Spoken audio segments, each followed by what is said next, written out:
Katika anga zito la Mashariki ya Kati ambapo upepo wa kisiasa unabadilika kuwa dhoruba ya vita vya kisiasa, taifa la Irani limeibuka tena katikati ya mjadala mzito wa kijeshi na kiintelijensia, wakati dunia ikidhani kwamba mapigano ya wiki mbili ya kusitisha mapigano yalikuwa pumziko la silaha, lakini Tehran inaonekana kugeuza kipindi hicho kuwa uwanja wa kasi ya kijeshi isiyo ya kawaida.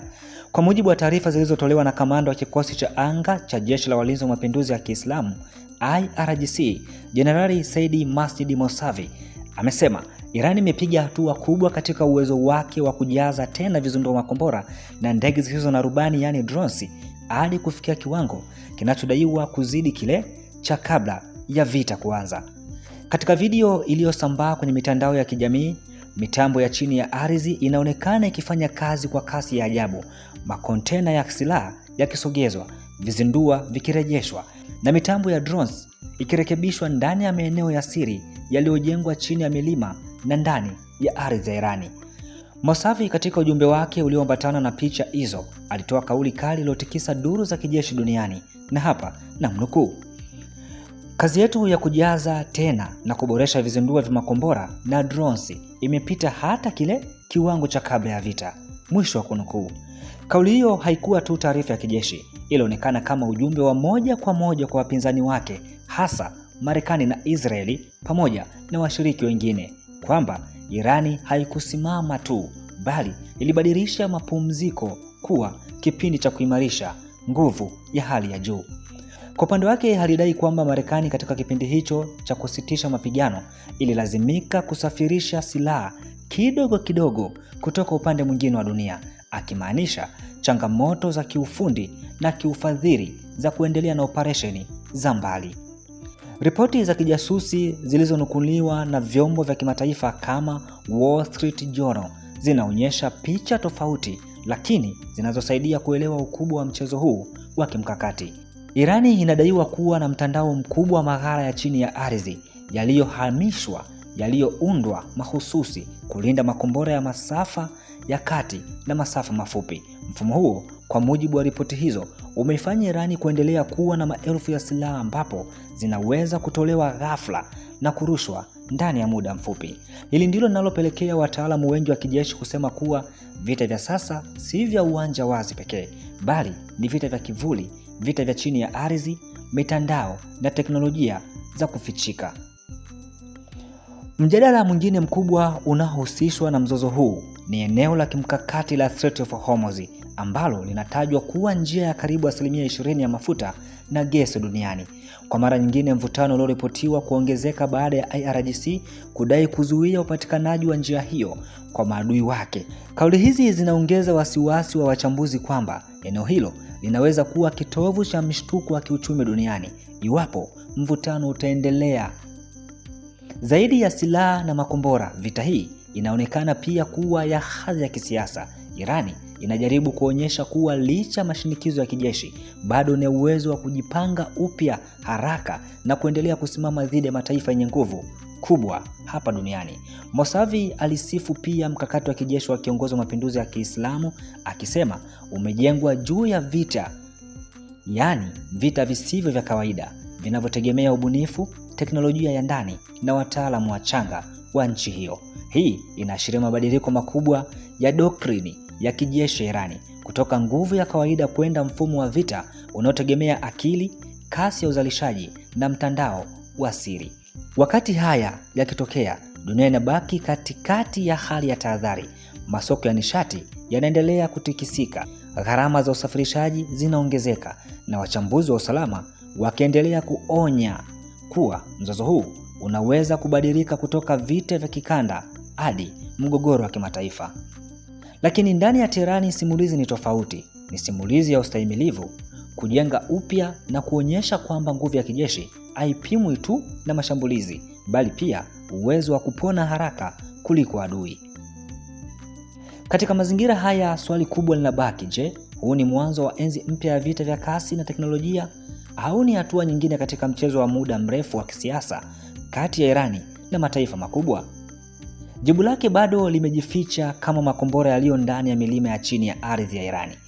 Yasiyojulikana ni lini yatatoka, lakini yakijulikana kuwa yapo na yapo tayari. Dunia inasubiri huku mshikamano wa kihistoria ukiendelea kuandikwa kimya kimya katika historia za Mashariki ya Kati. Lakini katika hatua nyingine, katika anga zito la siasa na ulinzi wa Mashariki ya Kati, ambapo maeneo ya viongozi wa kijeshi hubeba uzito wa maamuzi ya kitaifa, sauti ya Teherani imeibuka tena kwa msisitizo mkubwa, ikiwa imebebwa na kauli kali na za utii na za kujihami kuwa uwezo wa kijeshi wa taifa hilo bado hupo imara.